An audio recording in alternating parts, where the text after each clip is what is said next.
As the world prepares to celebrate the International Micro, Small and Medium-Sized Enterprises Day, the government has urged owners of capital, particularly financial institutions, to do more to bridge the funding gap for MSMEs. Jimmy Mbogo has more.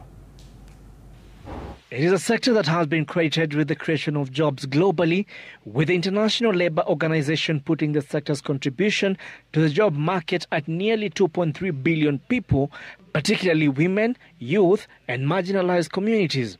Statistics that are reflected in the Kenyan market, with the sector accounting for nearly 80% of the country's employment, according to the State Department of Micro, Small and Medium-Sized Enterprises.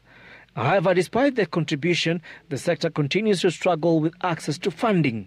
Because the financing gap in the MSME sector is almost 20 billion US dollars, 20 billion.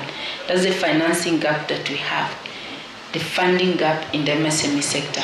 And that's why it's good to reach out to the banks and ensure that the bank will become more responsive.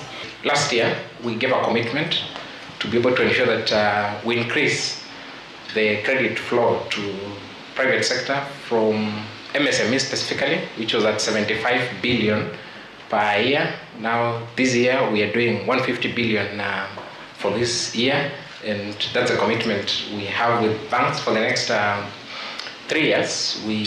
A minimum of 150 billion.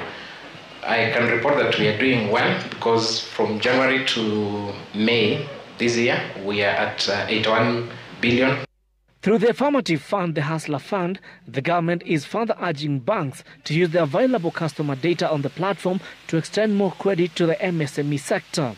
Today, as we speak, we have about 9 million people who borrow regularly, repeat customers.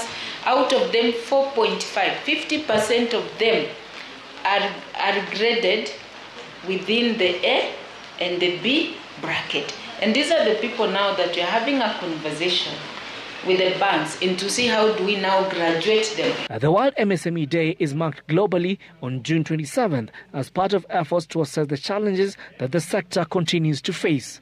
Jimmy Mbogo, Citizen TV, Nairobi.